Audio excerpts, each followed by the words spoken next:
All right. Good morning, good afternoon, or good evening. Whatever time it is when you hear this message, I pray that you're poised to receive, to accept, and to respond to words of wisdom. Ashe. Today, I want to share a message and a lesson that I think you will be able to return to for many, many, many years. Because this is a lesson on something that is an indispensable principle within our tradition. This is respect.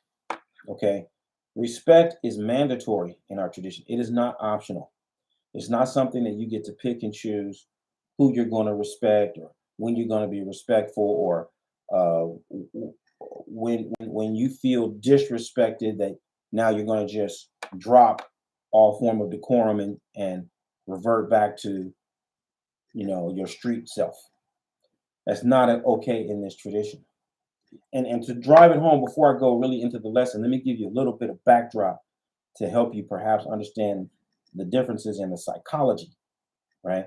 Because we, as particularly African Americans, have been primarily almost exclusively Christian, okay? And Christianity is a religion. Religion reinforces your relationship to and your faith in God, okay? Religion ties you to God. But Orisha is not just a religion.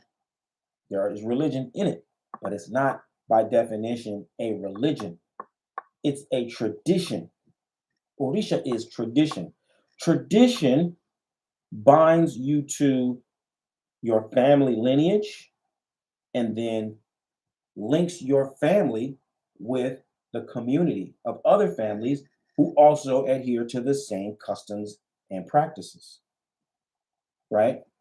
So when you become a member of a church, you get baptized, whatever goes into the process of becoming a member, it doesn't necessarily link you to the pastor and his family, right? You may say, I go to so and so church and so is the pastor, but that's it. It doesn't, that pastor isn't integral to the rest of your spiritual experience. Whereas when you get initiated into an Orisha tradition, you are brought into the lineage. It's the family who initiated you, right? That's why in your Ijuba, you're going to call upon that person who initiated you and that person who taught you for the rest of your life. That's how important it is that you become integrated into the group. So the tradition is reinforcing your relationship to the group. And we can just go back to the Ijuba. The Ijuba really solidifies it. Now that I think about it. Because you talk about all the great masters in your Ijuba. You're going to pay reverence to the great teachers of old from all the different primordial kingdoms. This is reinforcing your relationship to the community. This is reinforcing your identity as a part of this lineage and the broader community that lineage belongs to. These are the differences between religion and tradition. Okay. And within Yoruba tradition, within Yoruba culture across the board, respect is mandatory. You show deference and respect to your elders by definition. Okay. So you're not at liberty to, like I said, pick and choose to decide when you're gonna be respectful and when you're gonna cut it off. And no, that's not part of the deal. That's not part of the deal. As a practitioner, you are respectful. It's a value that you must adopt. We put it to you that way. You may not feel respectful, you may not really understand the value of respect, but it is expected that that's a value that you will adopt and you will humble yourself in the face of elders. Period. It is it is so important that we understand that the distinction. We're not just practicing a religion that is about my personal relationship to the great beyond. We're practicing a tradition that reinforces my personal relationship to my lineage and the community that my lineage belongs to. It is about the people who I am interacting with. It's not just the gods, it's not just the angels, it's not just, you understand what I'm saying? It's the people. It's the people. You've got to demonstrate respect for the people. You have to show deference for the people. Now, I know for a lot of y'all, fire alarm fires are going off. You just don't even know what to do with yourself right now because you're thinking about what about, what about, what about, what about. And in all fairness, some of us have come from experiences and environments wherein you can't rely upon the people who are older than you to be conducting themselves with maturity or with, you know, integrity or even just basic, human respect. They may not have basic human respect for themselves. You may have been brought up in an environment or exposed to an environment where half or more than half of the adults and elders in the environment had no self-respect themselves. So that's your point of reference. But in all fairness, that's a depraved point of reference, right? That's problematic. That is reflecting of something that is highly out of balance. That's not the norm. That's not what you need to be carrying with you. And that's probably why you have gravitated towards Orisha lifestyle in the first place.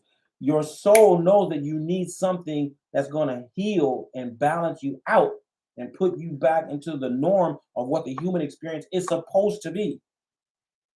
So don't use your broken background as the basis for how you're going to build your future. You're not trying to recreate the broken background in the new future. You look at your broken background and say, "Hey, that's where I came from. It was problematic. I got off on the wrong foot, but I know there's a better way to go about living my life." No judgment. That's just the reality. You need to show respect, and at the very least, you need to show self-respect. You need to demonstrate self-respect. The Yoruba say, when the child behaves as a child, then the adult shall act like an adult. You don't get adult running, acting like a child because the child is having a fit. Oh, I'm going to have a fit too. That's how foolish you look when you say, well, I'm a respectful person, but they were disrespecting me. So I started to become disrespectful. No, no. If you are a respectful person, when people are being disrespectful, then you've got to find it within yourself to still be respectful. It doesn't mean you let people walk all over you. It doesn't mean you let people mistreat you, right? You set proper boundaries and you let people know when they cross those boundaries and you check them when they cross those boundaries. But you can be respectful. You don't have to be disrespectful to set boundaries and maintain those boundaries. That's a sign of maturity, a sign of evolution. You tell people no, or you tell people this is what it needs to be. In order for me to participate, it's got to be like this and can't be like that. And when they disregard those boundaries, then you have to do what you need to do. You need to move on. You need to separate yourself from that environment. You need to separate yourself from those people. But you always carry yourself with respect. We don't have the practice where other people have to prove that they're worthy of your respect. People have to earn your respect. That's nonsense. So you're gonna act like a gutter, snipe until you see people carrying themselves with decorum. Oh well, when I'm with the idiots, I behave like an idiot. But when I'm with the refined people, then I behave like I'm a refined person. That means you have a severe identity crisis. You need to make up your mind. Are you one of us or are you one of them? If I can't tell who you are in any environment, then you're struggling. There's something wrong with what you're doing. I need to be able to identify you and pick you out of a crowd. Oh, there's an Orisha person. I can tell by the way he conducts himself. Oh, there's an Orisha person. I can tell by the way she's managing this situation. right? Because if we can't tell, if there's no difference between you and them, what's the point of having a tradition? Why don't you just stay over there and keep doing that? It doesn't make sense. So commit to what it is you really want to become and do the things that are necessary. And if you haven't heard it before, right now, respect is baked into the cake. It's not optional. It is not optional. Okay. And it is unconditional. We are respectful. We do not disrespect. Definitely, we do not disrespect one another. Okay.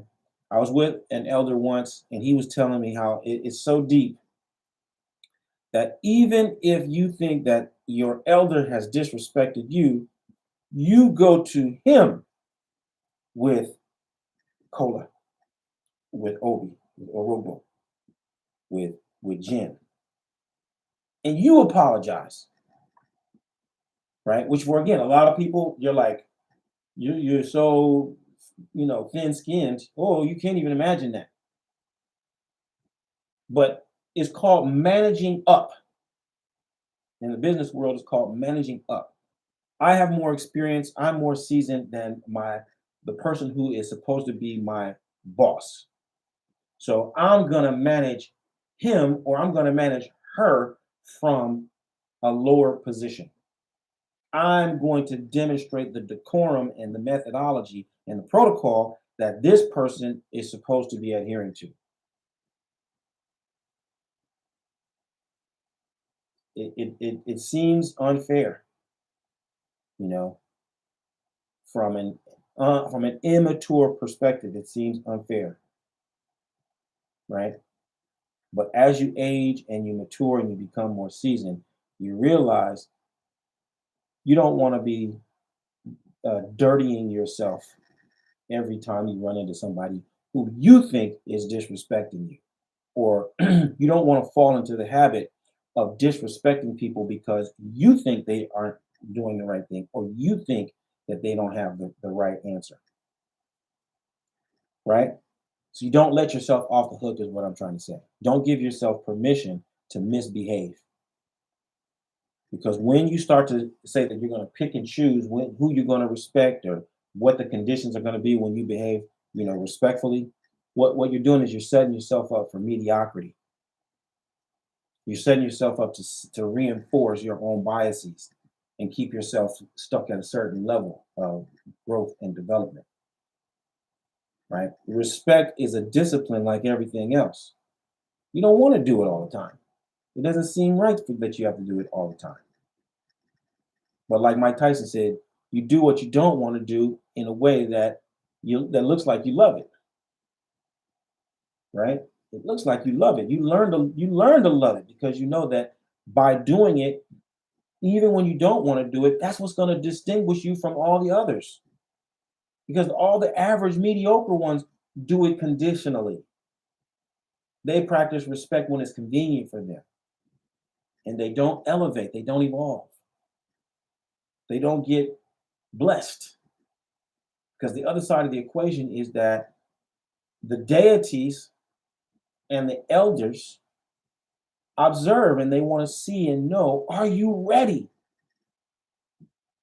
See, if you truly believe in what our tradition says is possible and that you can become empowered with the capacity to actually influence your environment, am I going to empower you? Am I going to entrust you with this great power when you're going to you're going to start speaking improperly because you thought somebody was out of line? Am I going to put this great power in your hands when I know that you're subject to start, breaking things and attacking people because you thought that they weren't doing what you wanted them to do or what they were supposed to do? I can't do that. I cannot empower. So you end up limiting your access to the things that you want through this tradition because you only want to practice it at your convenience. You must demonstrate respect under all circumstances if you want to grow and evolve and expand within our tradition. It's a great verse of Obi Ogunda that tells about, when the snakes were in search of a king, Long story short, there were, you know, three different snakes. One was a cobra, one was a python, and one was like what we would call like a garter snake. You know, totally benevolent, not poisonous, no teeth, nothing. You know what I mean? And the the boa and the cobra, when the kingmakers asked them, "What will happen under these conditions?" And the boa and the cobra both said that they would go into attack mode under if the conditions weren't favorable for them. It was only Nini who answered every single time. Under all circumstances, I would defer to the elders. I would defer to Ifa. The kingmakers chose Nini, the unassuming, gentle, wise, and patient one, to become the king, and not the other two.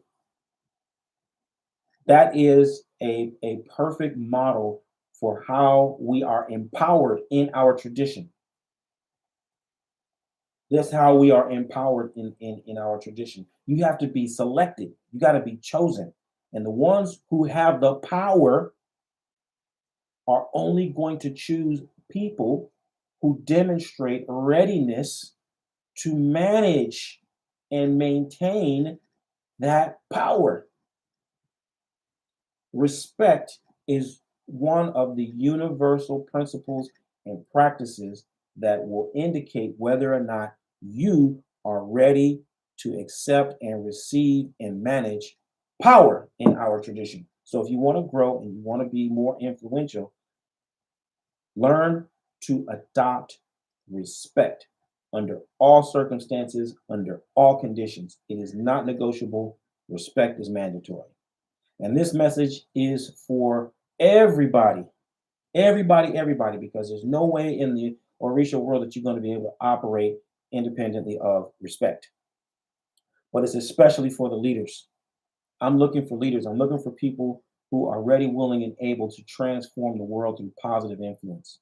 If you're one of those people, then please visit me at obafemio.com or orishalifestyle.com, and let's start working together to help you live the medicine that will heal your life and heal the lives of those who you are destined to serve. I look forward to working with you. Bye for now. Odabo.